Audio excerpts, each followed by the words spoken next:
Hello, in this video I'm gonna show you the quickest way to create mockups at the moment.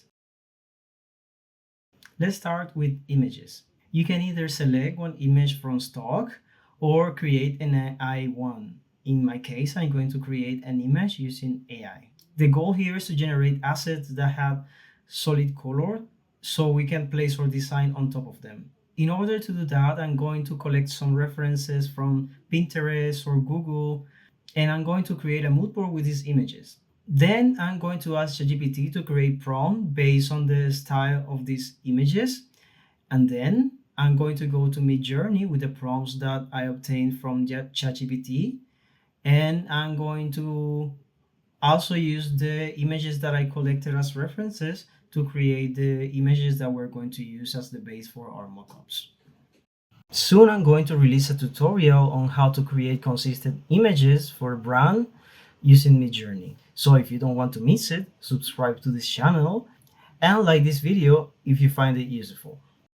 The next step that we're going to do is to clean the images in case any of the assets have a little design or a little drawing and it's not fully plain. We can go to Photoshop, and with the generative fill, we can remove these parts to create an entirely full color mockup. Once we have all the images clean, let's create the mockups. I'm gonna use a design of my store, the Firefly Club, and with one of these designs, we're going to apply it on all of the mockups. And here comes the best part.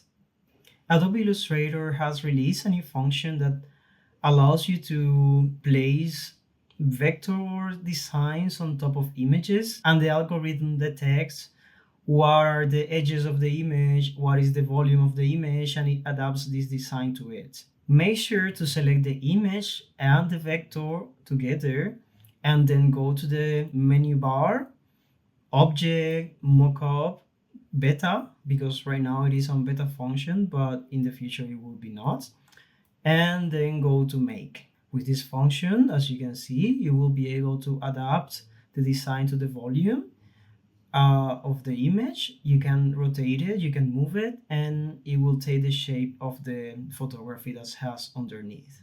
Also, you can find other options in the mockup window, such as getting other images from Adobe Stock or recover your design from the mockup that you already made.